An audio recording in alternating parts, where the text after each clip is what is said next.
The summer air in late July clung to everything, a thick, humid presence that felt less like warmth and more like an unwelcome invasion. It was the kind of air that settled deep in your bones, making the simplest things, like a walk to the car or a breath, feel like a chore. That evening, however, the air inside the Oakmont Country Club was a different kind of oppressive. It was cool, carefully conditioned, and scented with the cloying fragrance of polished mahogany and the faint, sweet perfume of lilies that Cynthia, Wallace's wife, always insisted on for their tables. Everything was perfect, sterile, and cold. I wore my favorite silk blouse, a faded periwinkle blue that Franklin had always loved, but even its familiar comfort couldn't soothe the rising tide of my anxiety. I had a tiny stain on the sleeve, a small, dark splotch of blackberry pie that had resisted my frantic efforts to blot it out, and I felt it was a metaphor for the entire evening, a little imperfection that would be magnified and judged without mercy. The dinner was a celebration of Wallace's 54th birthday, a lavish affair meant to show off the family's success. My son, my firstborn, had grown into a man I barely recognized. His laugh was sharper, his smile tighter, and his eyes, which had once held a quiet mischief so reminiscent of his father, were now clear and cold, like two chips of ice. He was a pillar of the community, a man who spoke in numbers and quarterly reports, and his gaze now felt less like a son's and more like a CEO's, assessing a risk. He leaned forward, his elbows planted on the pristine white tablecloth, his forearms so taut they looked like they'd been chiseled from marble. The faint click of his silver cufflinks against the ceramic plate was the only sound for a long moment, and it felt louder than a shout. "Mother," he began, the word a loaded accusation, a prelude to a lecture I had long dreaded but never truly believed would come to pass. "Cynthia and I have been looking at your accounts. We've noticed you've been, well, quite generous. Another check to Amelia's art supplies. Are you aware of what that money is really for?" His voice was a low hum, a controlled frequency that was meant to sound reasonable, but only carried a hint of a threat. I felt my hands, with their familiar network of veins and age spots, clench in my lap. My heart hammered against my ribs, a trapped bird desperate to escape. My daughter, Evelyn, chimed in from across the table. Her voice, so similar to mine in pitch, was a perfect blend of manufactured concern and condescension. Evelyn, my second child, had always been a mirror of her father's practicality, but with none of his quiet kindness. "Mama, we're just worried. We love you, but you're not seeing things clearly. We've spoken to her, and we're trying to help, but you're only enabling her behavior." I took a slow sip of water, buying myself a moment. The glass was cool on my fingers, and the ice inside made a tiny, reassuring clinking sound. I thought of Amelia, my sweet, kind Amelia, so much more sensitive than her parents could ever comprehend. They saw her as a problem, a broken thing to be fixed with money and lectures. I saw a fragile, beautiful soul who just needed a little quiet support. I had my own suspicions, of course. Amelia had a quiet sort of sadness about her, a way of flinching when you spoke too loudly, a nervous energy that was always humming just beneath the surface. I gave her money for her paints, for her sketchbooks, but I told myself it was for her art, her one true passion. A small, nagging part of my heart, the part that watched her eyes dart away and her hands tremble, feared they might be right, but I had to protect her. "Enabling what?" I asked, my voice barely a whisper, a little too loud in the sudden expectant silence. The server came by and refilled my glass, his presence a brief, blessed shield. Evelyn sighed, a sound that conveyed the weight of her suffering for a lifetime. "The money, Mother, it's for her habit." The word hung in the air, heavy and ugly, a pronouncement delivered without a shred of empathy. My son-in-law, Harold, a quiet, balding man who worked in insurance and saw the world in risk assessments, gave a single solemn nod of agreement. Cynthia, her face a mask of perfectly applied makeup and feigned sympathy, reached across the table and placed a perfectly manicured hand on Wallace's arm. We are a family, Bee, she said, her voice soft but filled with a steely resolve. We have to protect each other. We can't let this spiral out of control. I looked at them, these people who were my family, and felt an immense, overwhelming disconnect. It's for her art, I said, a little more firmly this time. She's so talented. She needs to express herself. It's her one true passion. I was defending her, but I was also defending myself. My role as the quiet benefactor, the one who gave small bits of money and quiet words of encouragement, was the last bit of control I had in a family that had relegated me to a comfortable but useless position. Wallace chuckled, a short, bitter sound that held no humor. Talented, Mother? She's a mess. She can't even hold down a part-time job. Franklin would have been furious. He built this family's legacy on hard work, sound judgment, and smart investments, not on this. He gestured vaguely towards me, as if I were a symbol of my own foolishness, a walking reminder of the past they wanted to leave behind. The other relatives at the table nodded silently, their faces masks of sympathetic disapproval, a well-rehearsed chorus of agreement. I felt a surge of cold fury, so potent it almost made me shiver. This wasn't about Amelia. It was never about Amelia. It was about them. It was always about them. And what would Franklin say about this conversation? I asked, my voice gaining a new, unfamiliar strength, a sound that startled even me. The air was charged now, the tension a living thing in the room. They looked surprised. I had always been so compliant, so quiet. I was Beatrice, the smiling, nodding matriarch, not a woman who challenged her children. My role was to support them, not to question them.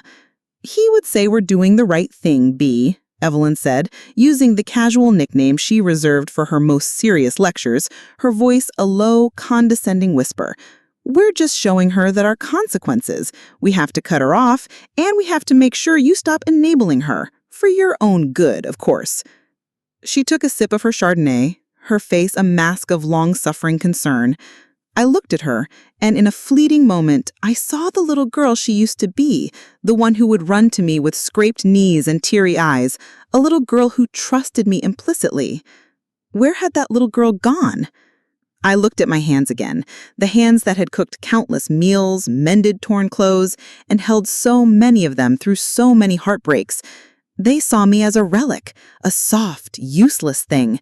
But my hands remembered Franklin's, warm and dry and strong. They remembered the way he would squeeze them, a silent promise. And they remembered something else, too, a quiet, low conversation we had a week before he passed. He was sitting in his worn leather armchair, looking out the window at the old oak tree in the front yard. He said, "Beatrice, a person's worth isn't measured by what they own. It's measured by what they leave behind." I had dismissed it at the time, a quiet musing from a dying man, but now in this moment, the words felt like a thunderclap, a prophecy. I straightened my back in the chair. I will help my granddaughter as I see fit. She is a good person, and maybe, just maybe, if you listened more, you would see that. They looked at me with a mixture of shock and pity, a new level of their condescension. Their quiet, gentle mother was finally showing some backbone. Wallace's face tightened. He leaned in closer, his voice dropping to a low, conspiratorial whisper, meant only for me. This isn't just about Amelia, Mother. This is about the family's image, our standing in this community. We can't have this. We won't have this. I felt a surge of cold fury, a powerful protective rage that I hadn't felt since my children were small. It was a cold, hard knot in my stomach. They had no idea what they were dealing with. They were so focused on the money, the image, the control, that they had missed the quiet, powerful woman who had been watching them for years. I had seen their flaws, their greed, their petty squabbles, but I had always chosen to remain silent. Not tonight. You know, I've been thinking about this whole thing, I said, looking from Wallace to Evelyn, a sudden, almost mischievous glint in my eye. It's funny how everyone has an opinion on my money, but no one ever asks me about my memories or my thoughts or my dreams. If you want to know what's really going on, you should listen to my story. You might be surprised. I smiled a little, a secret between myself and the world. The words felt strange coming out of my mouth, a quiet defiance. They were so busy talking, so engrossed in their own narrative, they barely registered what I said.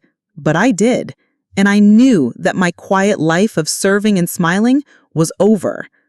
Then I saw it, the way that Wallace's eyes flickered just for a moment to his own wife, Cynthia. It was a look of shared conspiracy, a silent agreement, a quick, almost imperceptible exchange that spoke volumes. I had always trusted him, always believed he was doing the best for the family, but in that fleeting glance, I saw something else, entirely. Something I couldn't explain. I just didn't know yet how deep the betrayal went. But in that moment, in the chilled, pristine air of the country club, I knew one thing with absolute certainty. The drive home from the country club was a quiet one, a blessed relief from the suffocating tension of the dinner table. The humid night air, which had felt so heavy just an hour ago, now felt like a cleansing presence against my skin as I drove with the windows down. I could smell the faint, damp scent of cut grass and the sweet, almost overwhelming perfume of honeysuckle from a neighbor's yard.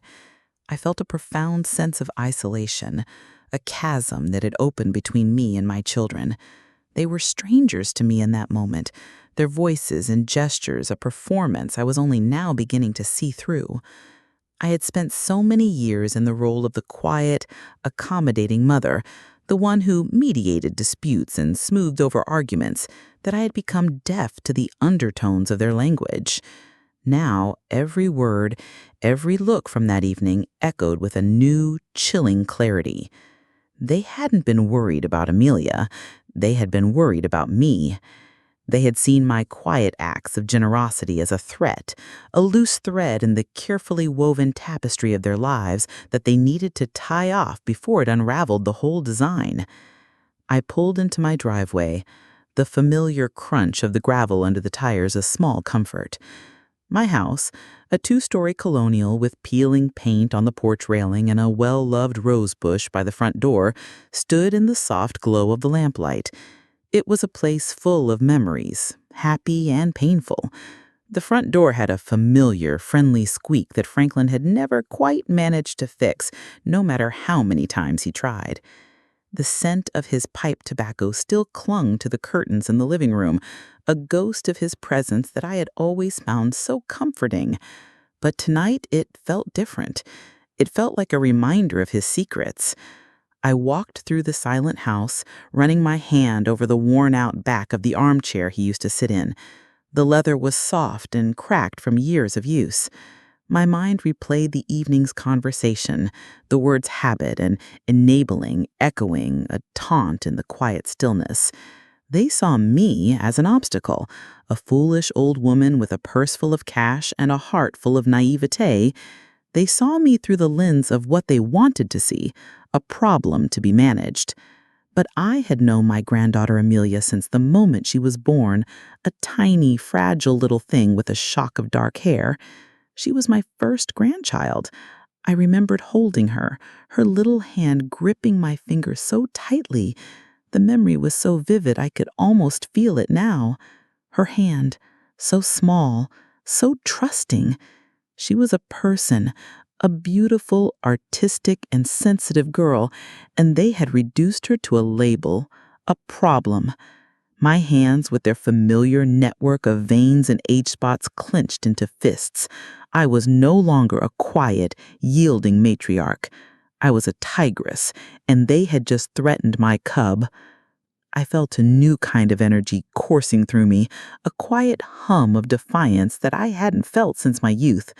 My love for my children, a deep, unwavering current for so long, had been poisoned by their actions.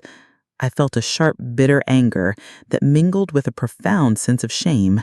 Shame at them for their calculated cruelty, but also shame at myself. I had allowed myself to be defined by my role as a wife and a mother for so long. I had been the heart of the family, the nurturer, and I had left the protection and the decisions to Franklin, the silent pillar.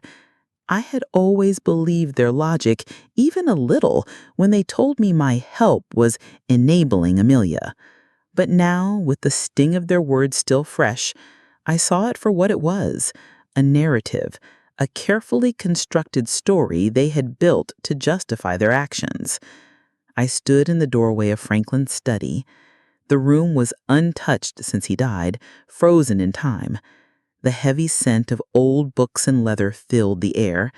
His mahogany desk, polished to a deep gleam, was exactly as he left it. His leather blotter, the pen holder with the fountain pen he used to sign checks, the little brass compass he kept as a paperweight, all familiar objects, a silent testament to the man he was. He was a silent man in many ways, but he was a man of action. He wasn't one for long speeches or flowery declarations. He showed his love through small, consistent gestures. The coffee he'd have ready for me in the morning, the way he would always fix the squeak on the front door, no matter how many times it returned. He took care of things. He was also a man who kept secrets. It was a part of his character, a shadow that followed him. He wasn't malicious, just private. He had his own world of business dealings and worries that he never burdened me with. He simply said, "I've got it, Bea. You don't need to worry." And I didn't. I trusted him implicitly. I believed in his quiet strength, his unwavering certainty. I saw myself as the heart of the family, the nurturer, and he was the protector, the silent pillar. But in that moment, in the quiet of my home, I began to question everything I thought I knew. I had allowed myself to be defined by my role for so long, to be the soft, supportive presence. On the edge of the blotter, something caught my eye. A small, carefully folded piece of paper tucked under the corner. It was a note in his familiar, precise handwriting. It simply said, "Bea, you're smarter than they give you credit for. Look for the key." My breath hitched. My hands, which had felt so old and useless just hours ago, trembled with a new energy. This was a message, not from my quiet, stoic husband, but from a man who knew something I didn't. A man who knew that one day I might need a weapon and a key. A key to what? The safe deposit box at the bank? A hidden lockbox in the old shed? I had no idea. The world had gone from black and white to a dizzying spectrum of color, and I was at the center of it, utterly unprepared, but completely resolved.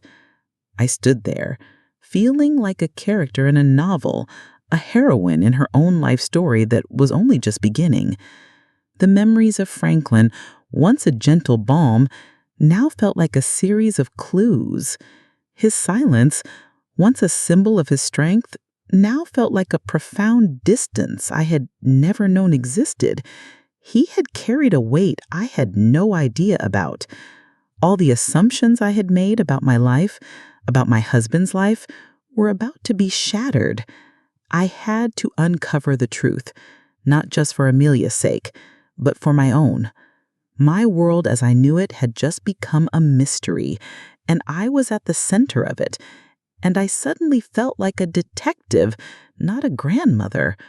All the assumptions I had made about my life, about my husband's life, were about to be shattered. I had to know. The game of our lives, the one I thought was about love and legacy, was in fact about something else entirely. It was a game of secrets, and I had been given the first clue. And I suddenly felt as if I had been lied to all along, and that I had allowed it. The next morning, I woke with a new purpose, a quiet fire simmering in my soul that had long lain dormant. The world outside looked the same. The old oak tree in the front yard, the sun filtering through the blinds in a familiar pattern. But my perspective had shifted entirely. I was no longer the docile, grief-stricken widow. I was on a mission, a scavenger hunt laid out by the ghost of my husband, a man who had known me better than I knew myself. Franklin had been a methodical man, a man who loved puzzles and riddles, a habit that had both amused and frustrated me over our decades together. He had once spent a week arranging a series of clues for me to find a new gardening trowel for my birthday, a small, intricate game that had left me laughing with exasperation and joy. Now, his final message, "Look for the key," was his most significant riddle, and I was going to solve it. My mind, which my children seemed to think was gathering cobwebs, was now sharper than it had been in years, every synapse firing with a new, exhilarating focus. I returned to his study, not as a pilgrim visiting a shrine, but as a detective searching a crime scene. I ran my hands over every surface, feeling the grain of the wood, the cold brass of the lamp base. I pulled down drawers, pushed on the back panels. Nothing. I went through his books, running my fingers along the spines, a habit I had picked up when we were first married and would spend hours together in a used bookstore. I checked under the carpet and in the folds of his old armchair, my heart pounding with a mixture of hope and fear. Where had he hidden it? I felt his presence in the room, a quiet, reassuring force that had been the foundation of my life. He had been a man of immense privacy, a keeper of secrets, and I had always respected that part of him. But now, that respect had been replaced by a gnawing curiosity. What had he been hiding? Then my eyes landed on the small brass compass, his paperweight, the same one I had noticed the night before. It was a familiar object, one I had seen 1,000 times, its surface worn smooth from his touch. But today, it seemed different. It was positioned at an odd angle, just off-center from the rest of his things. I picked it up. It felt heavier than I remembered, a solid weight in my palm. The base felt odd. I twisted it, and with a faint, metallic click, the bottom unscrewed to reveal a small, hidden compartment. Inside lay a single, tarnished brass key. It was not a key for a standard lock, but a thin, almost decorative key with an intricate pattern on the head. My breath hitched. The air in the room, which had been so still, seemed to hum with a newfound energy. I held the key in my hand, a small, cold piece of metal that felt like a bridge between the past and the present. It was a physical manifestation of my husband's final trust in me, his belief that I would find it, and, more importantly, that I would understand what to do with it. A wave of emotion washed over me, a confusing blend of gratitude and sorrow. He had trusted me. He had left me a clue, a path to a truth he had been unable to share while he was alive. But why? Why the secrecy? Why the elaborate game? I pushed the questions aside. My focus was on the now. It was a key, but to what? The old shed? The small lockbox in our closet? I considered the possibilities, and then I thought of the bank. Franklin had always kept a safe deposit box at the downtown branch, a place he said was for important documents. I called the bank and asked for Mr. Abernathy, our family lawyer who also handled the safekeeping of our accounts. Mrs. Caldwell. His voice was polite and formal. "I'm so sorry for your loss. Mr. Caldwell's boxes in safekeeping, per his instructions. Only you have access now. It's a very simple matter." He sounded a little too reassuring, a little too rehearsed. The thought made a cold shiver run down my spine. The bank was a building of marble and glass, a cold, sterile environment that felt alien to me. The young clerk, a man with a polite but bored expression, led me to a small private room and left me alone with the heavy steel box. The key I had found fit the lock perfectly. Inside, I found not stacks of cash or legal papers, but a series of sealed envelopes, a thick journal with Franklin's initials etched into the leather, and a single, neatly folded document. The paper, crisp with age, was a trust fund agreement. My hand shook as I read the name of the beneficiary. It wasn't me, and it wasn't Amelia. The trust fund was in the name of the Community Garden Project, I had no idea what that was. And the director of the project was listed as someone named Silas, a name I had never heard of. All this time, my children had been telling me Franklin had been financially prudent, investing wisely, securing our future. And here, in a dusty box, was evidence of a secret fund for a cause I didn't know existed. A fund that seemed to go against everything my husband stood for, a man who hated dirt and was a staunch capitalist. I pushed the trust fund document aside and picked up the journal. It was Franklin's handwriting, page after page, a chronicle of his thoughts and worries. The first entry was dated from 2 years ago. I began to read, and as I did, the story of my life with Franklin began to unravel, revealing a man I thought I knew, but didn't. He wrote about his frustrations with our son Wallace and his wife Cynthia. He called them vacuous and materialistic. He wrote about his deep concern for Amelia, my sweet Amelia, but not for her habit, as my children believed. He wrote about something far worse, a deep-seated secret that had been gnawing at my husband, a secret that had led him to establish this fund. Franklin's words were a cold bucket of water on my face, shocking me into a new reality. Everything I believed about my children's concern was a lie. This was not about love or worry. This was about something else entirely. Something much, much darker. The trust fund wasn't a gift. It was a form of restitution. And the journey I had just started was not to prove my children wrong, but to unearth the truth that had been carefully buried beneath a lifetime of secrets and lies. And the real truth, I had only just scratched the surface. The journal lay open on the small table in the bank's private room, its pages filled with a truth so foreign to me it felt like a different language. Franklin hadn't written a word about a habit or an addiction. He wrote about a mistake, a terrible, life-altering mistake that Wallace had made years ago, a financial one. My mind, which had felt so sharp just moments before, now felt numb, as if a great and terrible weight had been placed upon it. I read and reread the same sentences, my eyes scanning the familiar, meticulous handwriting, unable to process the words he had so painstakingly penned. Wallace, my son, had embezzled a significant sum of money, not from a corporate account, but from a small local community fund, an endowment his father had helped establish for a group that provided legal aid to underprivileged families.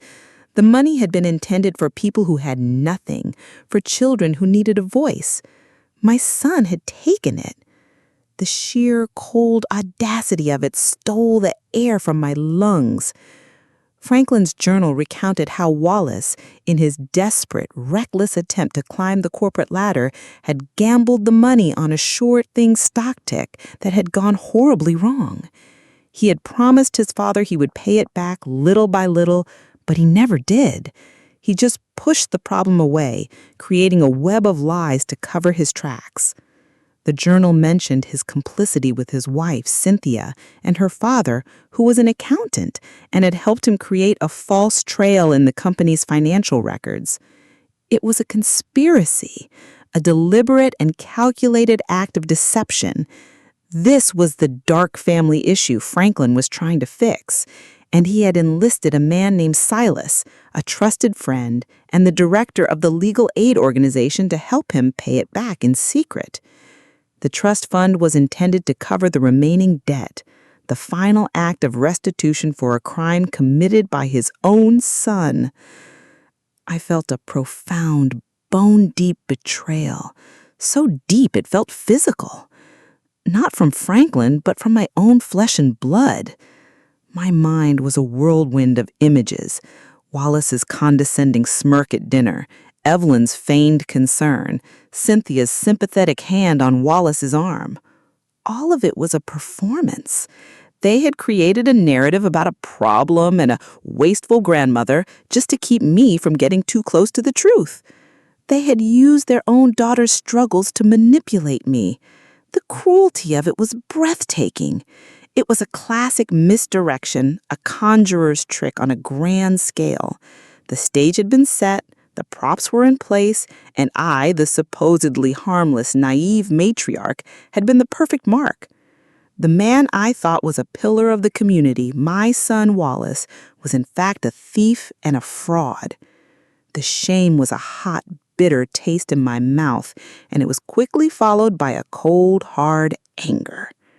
Franklin had been carrying this burden alone, his silent, protective nature preventing him from telling me the truth. He had been working to right his son's wrong, to clean up the mess his ambition had created, while his son mocked me to my face. The depth of the lie was staggering. They had created a narrative about a problem and a wasteful grandmother just to keep me from getting too close to the truth.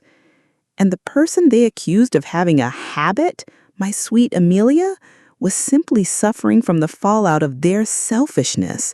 Her sadness, her anxiety, her withdrawn nature, it was all a symptom of living in a family where trust was a foreign concept and everyone was on their own.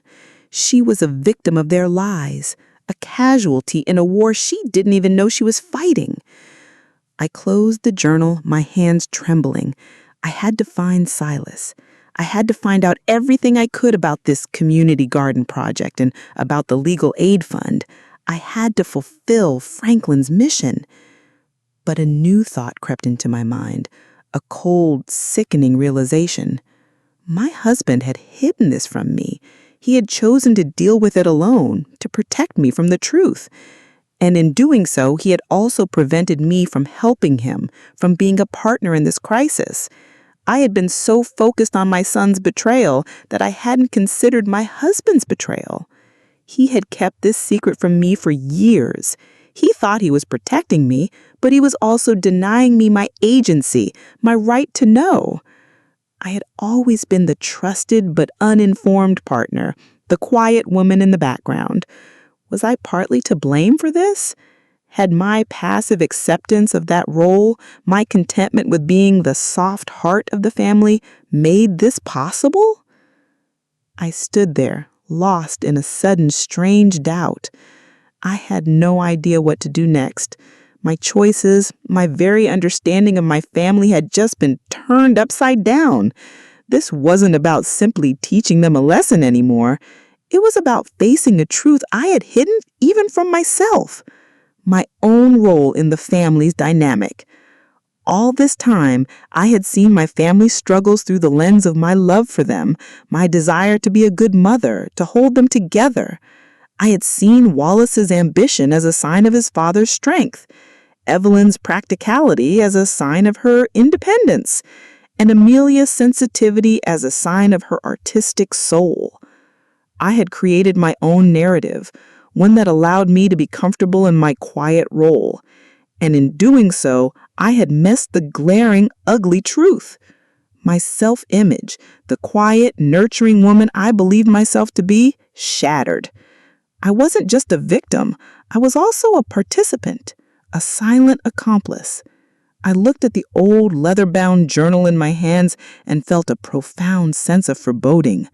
The pages held a story I never wanted to hear, a revelation that changed everything I had ever believed about my family. And I suddenly knew that the real journey was not just to uncover my husband's secrets, but to face my own. I found Silas at the Community Garden Project's small, unassuming office above a laundromat downtown. The journey to get there felt like a pilgrimage. I had driven for miles, leaving the manicured lawns and sterile perfection of my neighborhood behind for a part of town I rarely visited, a world of brick buildings, bustling sidewalks, and the humid, earthy scent of urban life. The place smelled of clean laundry and freshly turned soil. A small, hand-painted sign on the door read, "The Garden," with a beautiful, sprawling vine painted around the letters. I paused for a moment, my hand on the doorknob. The phrase, a quiet symbol of Franklin's secret mission, resonated deeply with me. It was a testament to his belief in the power of putting things right again, of planting seeds of good to make up for a bad harvest.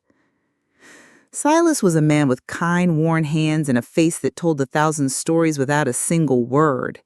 He was not what my children would call respectable. He wore a faded flannel shirt and work boots covered in dry mud, but his eyes, a gentle shade of brown, held a profound depth that my family's never had. He looked at me with immediate recognition when I told him my name and mentioned Franklin. He didn't ask a single question. He simply led me to a small desk in the corner, pulled up a wooden chair, and brought me a cup of tea. A simple gesture of warmth that felt more genuine than any of the gifts my children had ever given me. I felt, for the first time in a long time, that I was with a person who truly saw me. He was a new character in my life, and he was about to change the story entirely. He told me the whole story, his voice a low, soothing baritone that seemed to carry the weight of a quiet sorrow. "He came to me about 2 years ago," he began. "He looked like a man carrying the weight of the world. He told me about the fund, about the money Wallace lost. He was heartbroken, Mrs. Caldwell. He told me he couldn't face telling you, couldn't bear the shame of what his son had done. He said he would spend the rest of his life paying it back little by little and asked me to handle the transfers. He called it the garden because he says it was a symbol of putting things right again, of planting seeds of good to make up for a bad harvest." As he spoke, a new kind of anger took root inside of me, not just at Wallace's betrayal, but at the immense private suffering Franklin had endured. He had been so alone. He had carried his son's burden like a penance, a quiet shame he thought he deserved. It was the ultimate act of silent love, but also a profound misjudgment. He had tried to fix things in secret, but all that did was allow the cancer of deceit to grow in the family, with Wallace and Evelyn's lies as the festering point. Silas showed me the ledgers, painstaking records of every donation, every transfer from Franklin's account to the legal aid fund. He had been meticulously paying it back, bit by bit. The secret trust fund was just the last piece of the puzzle meant to clear the final debt. Silas looked at me, his gaze full of a strange mixture of compassion and sorrow. "He loved you so much, Mrs. Caldwell. He never wanted to trouble you with this." I nodded, the words catching in my throat. He thought he was protecting me, but he had been protecting them, and in doing so, he had left me utterly defenseless. A person I saw as a hero, my husband, had acted out of love, but his choice to hide the truth had created a domino effect of pain. The internal conflict I had been struggling with between my emotions and logic, between my love for my husband and my anger at his secrets, was now a full-blown war. "But what about Amelia?" I asked, my voice cracking. Silas sighed and shook his head. He mentioned it in passing. He said that Wallace was always trying to find a convenient excuse for his actions. He told me that Amelia was just very sensitive, very fragile. He said her anxiety was caused by the pressure and the constant fighting between her father and her uncle over money. That's all. She was just a pawn in their game. The final piece of the cruel puzzle clicked into place. My children had used their own daughter's fragility, her real mental health struggles, to create a false narrative that served their greed. My son, my own blood and flesh, had used his own child as a shield to hide his crime. The thought made me sick to my stomach. I looked at Silas.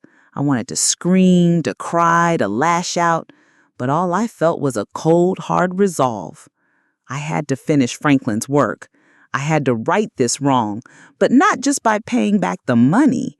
I had to do what Franklin couldn't. I had to expose their greed and force them to confront it. But then I looked at a ledger entry for a small sum, $100, to the children's art program. It was Amelia's name. Franklin had been giving her money, not to pay a debt, but to nurture a talent. He knew all along. He had a way of seeing things others missed. He had a quiet sort of wisdom. But he had kept it all to himself, and I suddenly felt a new kind of pain. All these years, my husband, The man I loved was so close to me, and yet he was living a separate, secret life. I had thought of him as a pillar of strength, but he was a man broken by his son's betrayal, forced to bear the burden alone. I knew there was a second twist to this story, a part of the hero's journey where they realize their own complicity, and I knew that was my moment. The real truth had yet to be revealed. I stood there, lost in a sudden strange doubt, feeling a new sense of fear, not of what lay ahead, but of what lay within my own heart. I suddenly remembered a long-forgotten event from our family's past, a moment that had felt so insignificant at the time, but now, in the light of Silas's words, took on a terrible and profound new meaning. The meeting with Silas ended with a sense of purpose and a deep-seated sadness that followed me out of his small, earthy office and into the bustling street. I walked to my car, the journal and the documents clutched in my hands as if they were a fragile bird, a thing both beautiful and painful. I drove, not toward my home, but aimlessly, my mind reeling. The sun was setting, casting long, familiar shadows across the city, but the world had never felt less familiar. My thoughts raced, not just about Wallace's betrayal, but about my own life, about the quiet role I had always played. I had always seen myself as the supportive partner, the rock for Franklin to lean on. But the journal entries and Silas's words revealed a man who was so alone with his burden, so afraid of revealing his son's shame, that he couldn't share it with me. He had chosen to be the silent protector, and I had chosen to be the passive support system. As I drove, my mind, which had been so focused on the external world, now turned inward. I thought back to a moment from 20 years ago, a memory that had been buried so deep I hadn't thought of it in years. It was a cold, rainy evening in November. Wallace, then in his late 20s, had just moved out and was struggling to make a name for himself in the business world. He came to our house unannounced, his face pale and drawn, his usual swagger gone. He asked for a substantial loan. He didn't want to explain why, just that he needed it for a business opportunity that would set him up for life. He promised it was a sure thing, a chance to get ahead. Franklin, ever the pragmatist, had been hesitant. He had looked at Wallace, a deep, knowing sadness in his eyes that I had mistaken for fatherly disappointment. Wallace, a loan of that size is not a small thing, he had said, his voice low. Are you sure this is the right move? But I, in my role as the emotional anchor, the compassionate mother, had pushed for it. I had seen my son's desperation, and my heart had ached for him. I didn't want him to fail. I wanted him to succeed, to prove to the world and to his father that he was capable. He's our son, Franklin, I had said, my voice full of a gentle, unquestioning love. He needs us. We have to trust him. A mother's love isn't something you can put a price on. I had looked at Franklin, my eyes pleading with him to give in. I remember feeling a sense of pride in my compassion, in my ability to override my husband's cold logic with my warm emotion. Franklin had reluctantly agreed. He had sat at his desk, his shoulders slumped, and wrote the check. Wallace had never paid it back. I never mentioned it again, too proud and ashamed to bring it up. I had always assumed he had simply squandered it on some foolish venture. But now, with the revelation of his embezzlement, I saw it differently. That loan, my insistence on it, had been the very beginning of this domino effect. I had, in my own way, enabled his bad behavior. My love, my blind trust in my son had created a false security, allowing him to believe he could take shortcuts without consequences. The realization hit me with the force of a physical blow. I had been so busy feeling betrayed, so focused on Wallace's greed and lies that I had failed to see my own part in this. I had been a bystander, a passive observer in my own life, convinced I was doing the right thing. I had let my desire to be a good mother override my better judgment. I had been a part of the problem. My self-image, the quiet, nurturing woman I believed myself to be, shattered. I wasn't just a victim. I was also a participant, a silent accomplice. The shame was a hot, bitter taste in my mouth. I lectured Wallace and Evelyn about their judgment, their greed, but my own hands were not clean. This wasn't simply about teaching them a lesson anymore. It was about facing a truth I had hidden even from myself. My desire to be needed and loved had blinded me to the glaring flaws of my children and, in turn, my own. I saw the journey I had to take differently now. This wasn't just my husband's heroic mission. It was mine, a journey of self-discovery, of facing my own weaknesses and contradictions. I had to right a wrong that had its roots not just in my son's actions, but in my own quiet acquiescence. I finally understood why Franklin had kept the secret. He wasn't just protecting me from a painful truth. He was also, in his own way, protecting me from a reflection of myself I wasn't ready to see. He had been trying to fix a problem that started long ago, a problem that began not with Wallace's greed, but with my own quiet acquiescence. I parked the car in the driveway and sat for a long moment, watching the familiar world outside. The sun was setting, casting long, familiar shadows across the lawn.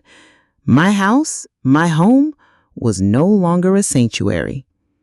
It was the place where my life had fallen apart and was now, slowly, being rebuilt. I had a choice now to seek vengeance, to expose my children and watch their lives crumble, or to use this newfound power to create something new, something better. The choice was clear, but the path to get there was far from it. I hadn't decided how I would deliver my elegant final lesson to my family. That was the next and most critical part of my plan. I just knew one thing for sure. The path ahead of me would require more strength and courage than I had ever known. And I suddenly knew that the story of my life was not over, but had just, in a way, truly begun. Everything was about to change. The days that followed were a blur of action and quiet reflection. I felt like a different person, a vessel filled with a new, potent energy. The world hadn't changed, but my lens had.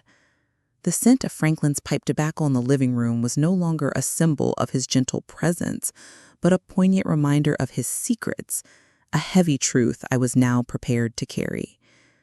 My home, once a sanctuary of quiet comfort, had become a base of operations, a place where I was meticulously planning my counteroffensive. I spent hours in his study, rereading the journal, studying the documents from Silas, and piecing together the full scope of the deception. The story I had just uncovered was vast and ugly, a web of lies so intricately woven that it was no wonder Franklin had felt so alone. I understood his silence now.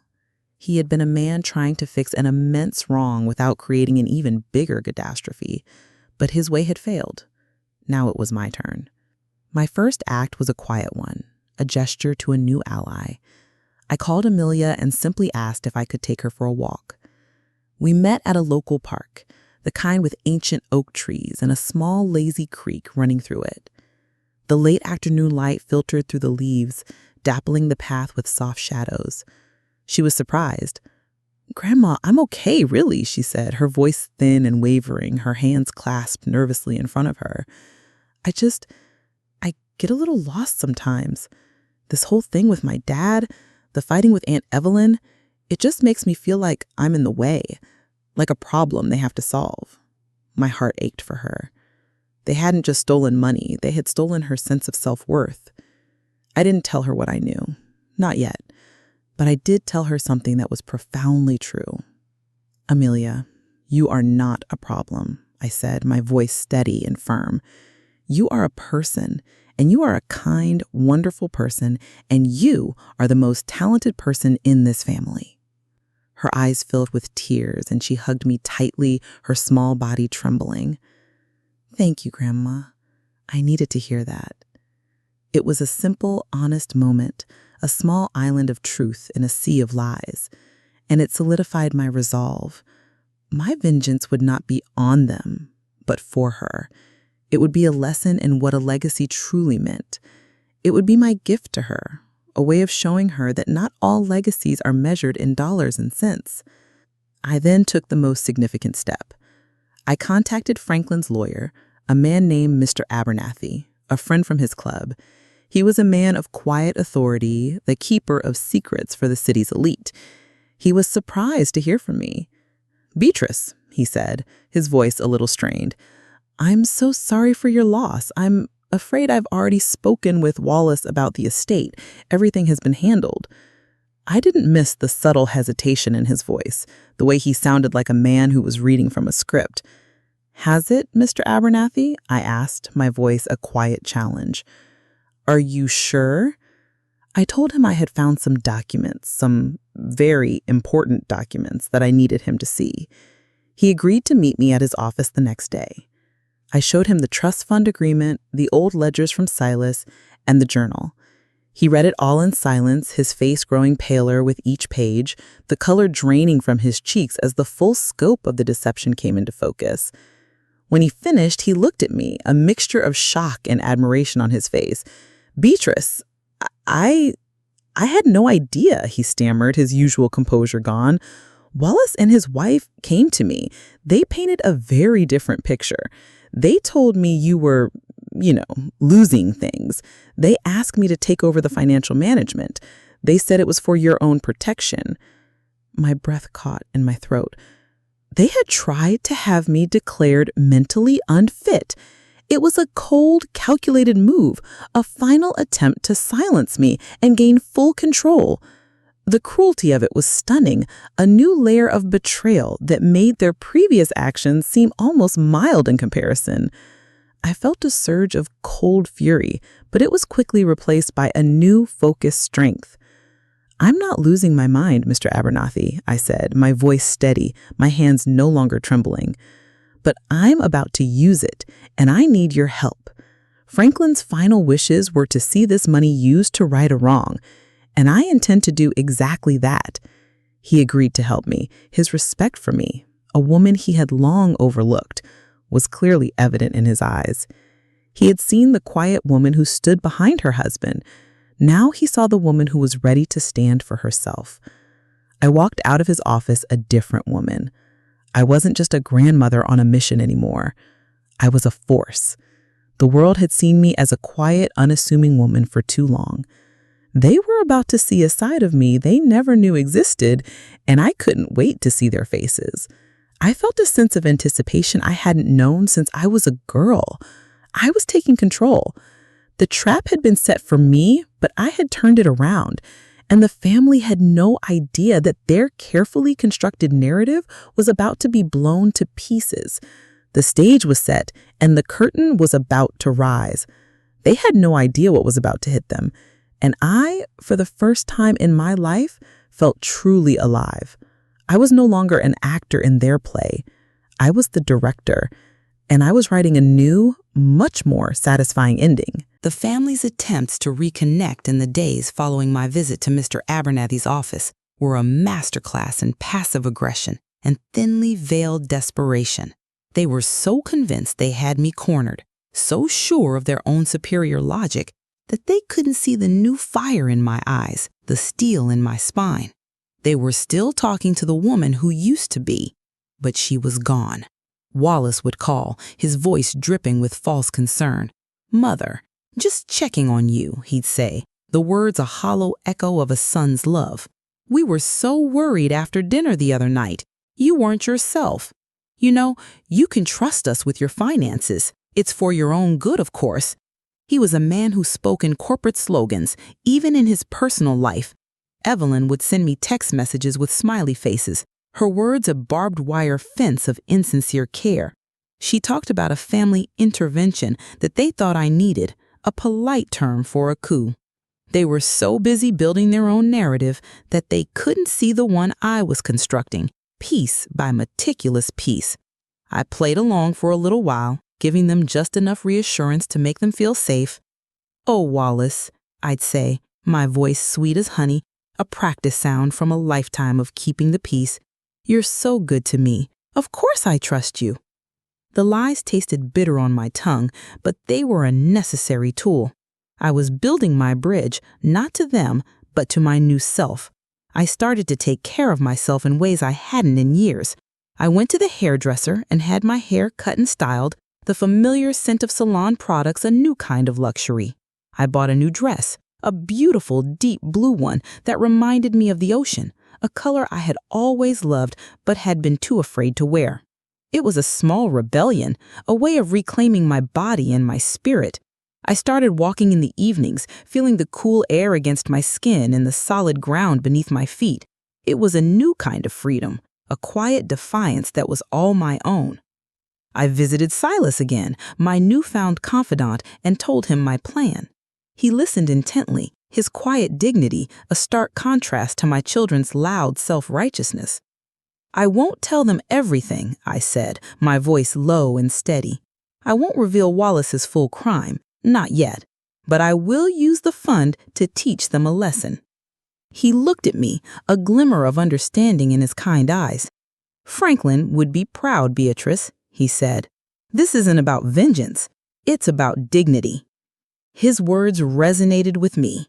This wasn't revenge. It was justice. It was an act of love, both for my husband's memory and for the woman I was finally becoming. It was about righting a wrong that I, in my own way, had helped create. I felt a sense of peace settle over me, a calm resolve that replaced the churning anxiety of the past few weeks. My plan was simple, and it was elegant. I wasn't going to hold a meeting and scream at them. I wasn't going to air their dirty laundry for the world to see. I was going to host a small, intimate family gathering. I called each of them, my voice light and inviting, and told them I had an announcement to make. Wallace and Evelyn immediately assumed it was about my finances. They were practically salivating at the thought of finally taking control of the estate. They came to the dinner armed with legal documents and prepared speeches. They thought they were the victors. They thought they were the heroes of the story, rescuing the hapless, frail matriarch from herself. The irony was so perfect it almost made me smile. They had no idea that they were the villains. I began to prepare for the dinner, every action a conscious ritual. I cleaned the house, polishing the furniture, arranging the flowers, each stroke of the cloth a gesture of a new beginning. I decided to make my homemade chicken pot pie, a scent they hadn't experienced since their father's passing. The aroma filled the house, a sweet, comforting scent that would make their nostalgia for the past so much more potent. The table was set with Franklin's good china and silver, the ones they insisted I should sell because they were outdated. Every single detail was a part of my final performance. I was no longer the passive audience. I was the one pulling the strings. I was the one who was about to turn the narrative on its head. My time for quiet reflection was over. I had all the pieces. All that was left was to put them together. The family had no idea what was about to hit them. And I, for the first time in my life, felt truly alive. I was no longer a piece on their chessboard. I was the one who was about to flip the board over and watch them scatter. The dinner I hosted was a stark contrast to the one at the country club. This time, it was in my own home, a place of quiet memories and lived-in authenticity. The humid air outside gave way to the warm, comforting scent of my homemade chicken pot pie, a nostalgic aroma that filled the house and seemed to cling to the walls. It was a scent they hadn't experienced since their father's passing, a potent, almost manipulative gesture designed to pull them back to a time when our family seemed whole. The table was set with Franklin's good china and silver, the ones they insisted I should sell because they were outdated, a relic of a past that no longer served their modern sensibilities. Every piece was polished to a brilliant shine, catching the light from the overhead lamp.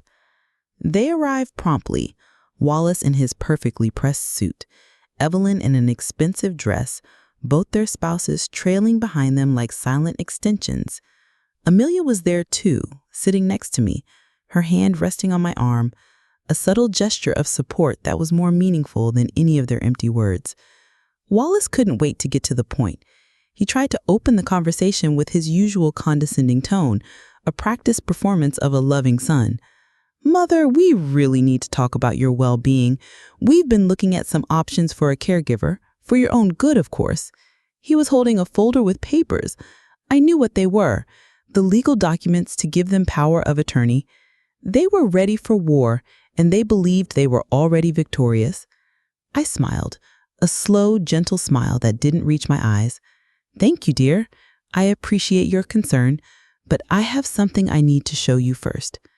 I stood up, and the silence in the room was absolute, a palpable tension. They looked at me, a mixture of impatience and anticipation on their faces, like children waiting for a gift they had already claimed. I walked over to the buffet, where a small velvet box was placed next to a picture of Franklin. The picture was an old one, from our wedding day, a black and white photograph of two young people full of hope and naivety. I picked up the box and held it in my hands. "Wallace," I began, my voice clear and strong, a sound I had not heard from myself in decades. "Evelyn, I know you both believe your father left you a great legacy. You've always been so focused on money and possessions, so worried about image. You both seem to think his worth was measured by the size of his bank account." I opened the box. Inside lay not a priceless heirloom or a large sum of cash, but a single, worn, leather-bound journal, Franklin's journal, and next to it, the tarnished brass key. Wallace's face went pale. He recognized the journal. He knew. "Mother, what is this?" he stammered, his facade finally cracking, his voice a desperate whisper. Evelyn looked at him, confused, her perfect composure beginning to fray.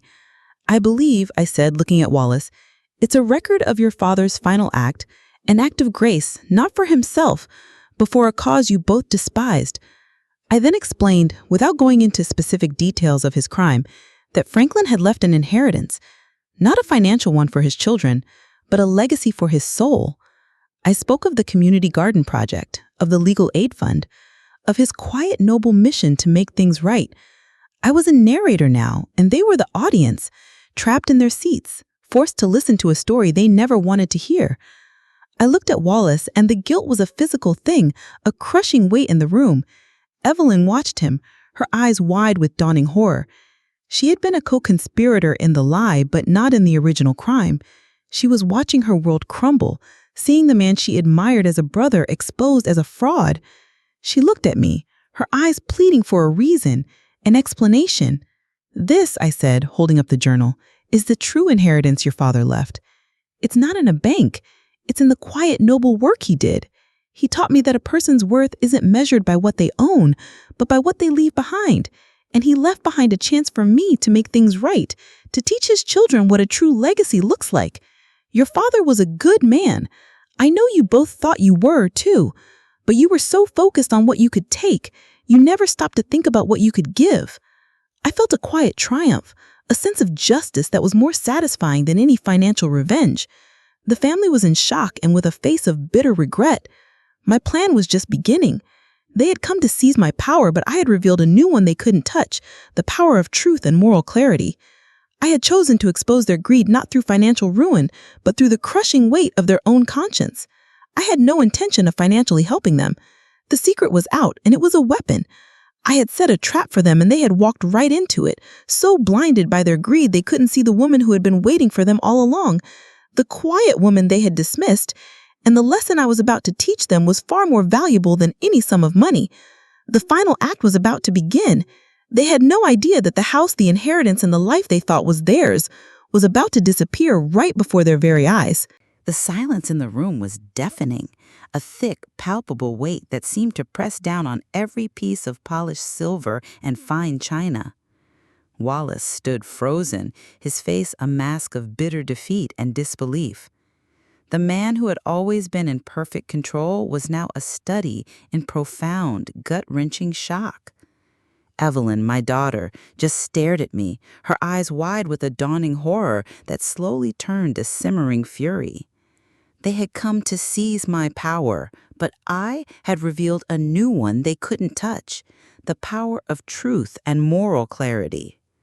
My simple, elegant lesson had landed with the force of a wrecking ball, destroying the carefully constructed illusion of their lives.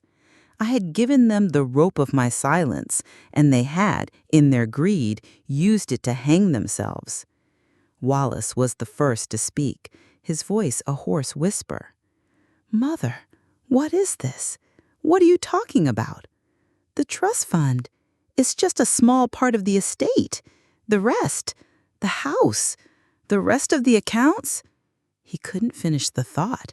He was so focused on the money, so blinded by his avarice, that he couldn't comprehend the full scope of what he was losing. Evelyn's face contorted in a flash of pure, unadulterated rage. "You can't do this, Mama," she hissed, her voice low and venomous.